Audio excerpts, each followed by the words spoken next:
It's Tuesday morning after the 4th of July, and it's currently about 3:30 in the morning, something like that, on Tuesday.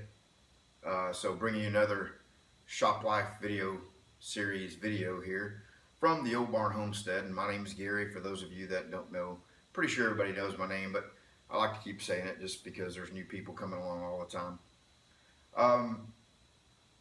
So it's early, couldn't sleep, allergy issues and all that. So I just thought I'd go ahead and get started for the day, and go ahead and make a video for the day. And I thought I would focus on 3 or 4 things here. And this may be the longest video I've made on this channel.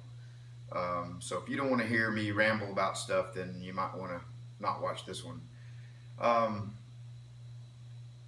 So the first topic is leadership. Some of you know that I had a career, I'm still sort of do, in information technology. I've been doing that for 25 years, and I've been a leader in that field for most of those 25 years. I started out around 20 years old. I'm 45 now, so that's 25 years of experience.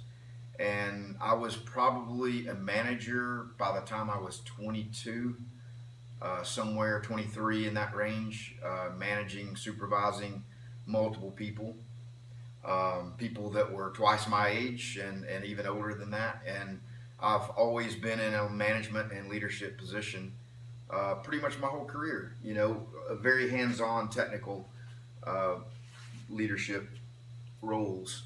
And over the years, I've, had increasing responsibilities, and, as many as 100 people in the organizations that I've managed, and multiple levels of, managers and so forth. And, leadership is something that, over time improved, and as I learned more about everything, and, what it really comes down to being a leader in a large company is the people. And you could, be an expert programmer, expert, network engineer. You could be great with managing finances or great with managing projects. It doesn't matter about how good you are at all those, sub skills that leaders have, information technology leaders, that is. At the end of the day, it's really about working with people and managing people, and and helping people, and being able to identify the right people, for the team. And one of the things that the last few years that was hard for me to learn was a concept of assume the best of intent on the part of others. And I'll give you an example. If let's just say you offer a kind gesture to someone, and you hold the door open, at the supermarket, and let someone in that's maybe struggling or whatever. You just do it out of the kindness of your heart. Could be a man, could be a woman, and they don't acknowledge it. They just come on through, as if they were entitled to you holding the door open for them. Do you think, wow, what an asshole? Gosh, I was trying to be nice, and thought maybe you would, reciprocate or say thank you or something? Or do you say, you never know what that person might have been going through. Their mind might have been preoccupied with, some family emergency, or maybe they had a recent death in the family, and they were not even present in the moment there. And I think if you just try the principle of assume the best of intent on the part of others, that it really changes the way you think about people, and you'll just be more, you'll be more at peace with yourself when you can, every time you think you've been wronged by someone else, think to yourself, I'm going to assume the best of intent on that person's part. Maybe they're having a bad day. Maybe something I said did frustrate them. you know, uh, maybe it is my fault. It's just a great way to let things go, and you can put it to rest immediately versus, letting someone get underneath your skin and letting it just continue to bother you. Um, and the other thing topic, so that was a little bit on leadership. Same kind of thing, but related to maturity, and um, oftentimes you think the older you get, the more mature you should be. And that's really not the case. There's a lot of really young people that are extremely mature, um, and surprisingly mature. Yet there's a lot of older people, my age and even older, that are extremely immature. I mean, very immature. Does that mean they're bad people? No. Does that mean that they've had a hard life and maybe have been through some stuff and maybe haven't been exposed or educated, to certain things? Yeah, probably. And again, that's how you have to look at it. If someone demonstrates immature behavior, you have to think, what causes them to be that way? They could have been abused growing up. You never know what shapes and molds people and makes them into who they are today. And if you have a good person, though, someone that you've known to be good, and yet they've demonstrated unusual behavior or, behavior that's not consistent with how you know them to be, do you just throw them out, kick them to the curb and get rid of them? Or do you make the assumption of assume the best of intent on their part and give them a pass? It takes a very mature person to do that, and the last thing I wanted to mention is something called an amygdala hijack, and I'm going to link a video for you. And I learned this in a training class fairly recently that I had to go to. It was a leadership training class, but they use this amygdala hijack, as a teaching aid to teach leaders how to recognize what's happening to your people, when things don't go well. And men and women kind of are different in this, but men mostly, operate in the frontal lobe of their brain, and we sort of, are matter of fact about things. We are scientific, we are technical. It's a part of the brain that is engaged most often when you're, thinking, problem solving, working on things.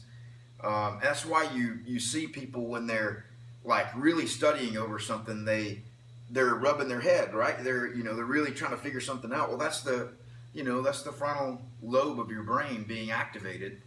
The amygdala is down in the center of your brain, and that's where emotion comes from. That's where we get mad, we get sad, we get upset, we get frustrated. All those kind of things are come from the amygdala. An amygdala hijack is when your frontal lobe is doing the processing, everything's going along, and then in an instant, you have this rage that comes over you, this strong feeling of, I'm pissed, this person really annoyed me. This person they said the right things, pushed the right buttons, and you are pissed. I'm not talking about a little bit mad, I'm talking about pissed. That's an amygdala hijack. Guess what? The word hijack implies that you don't control it. You don't have any control over it.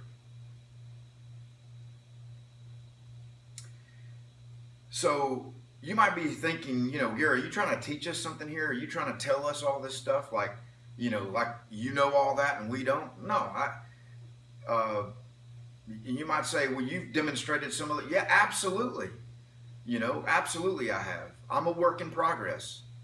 I'm constantly studying and analyzing and trying to figure this stuff out, and to just try to be a better person.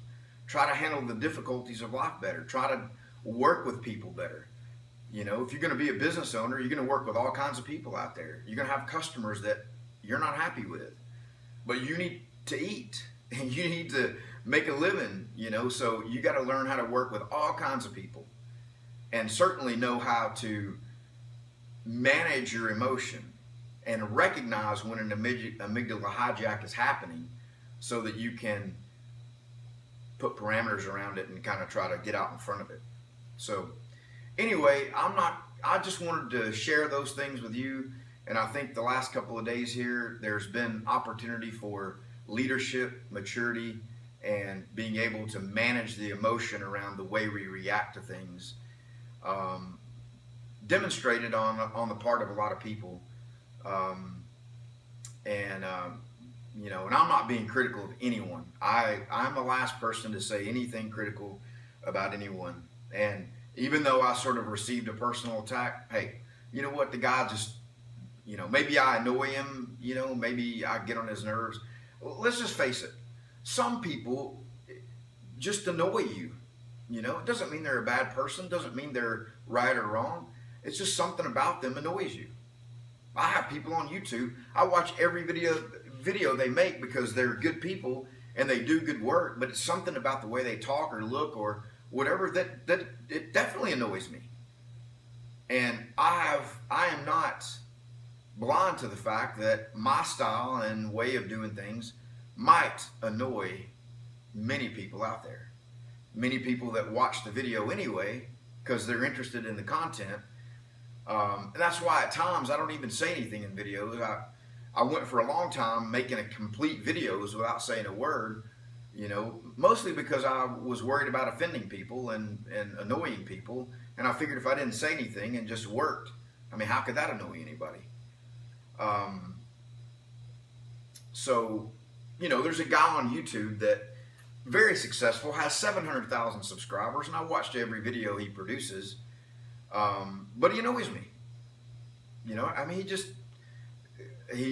the way he looks and the way he talks and the things he says and does, his success annoys the crap out of me. Am I jealous? Probably, you know, probably so. You know, probably so. You know, and you know, so that can be part of it as well. I try not to be that way, but you know, I'm human. I'm a work in progress. So anyway, I wanted to share those thoughts with you guys this morning. And if there's any nuggets in there that any of you can use, you know, feel free to take it. I'll link the Amygdala Hijack video. And I hope you guys have a good one. And I don't know if many of you stayed around for me rambling this long on this channel, but maybe you are. And I'll be back tomorrow with more updates on something that's of you know, interest about the shop and progress. And you know, the milling machine that we got repaired, I'm happy to have that up and running and one thing off the list. So anyway, have a good one, guys. Take care.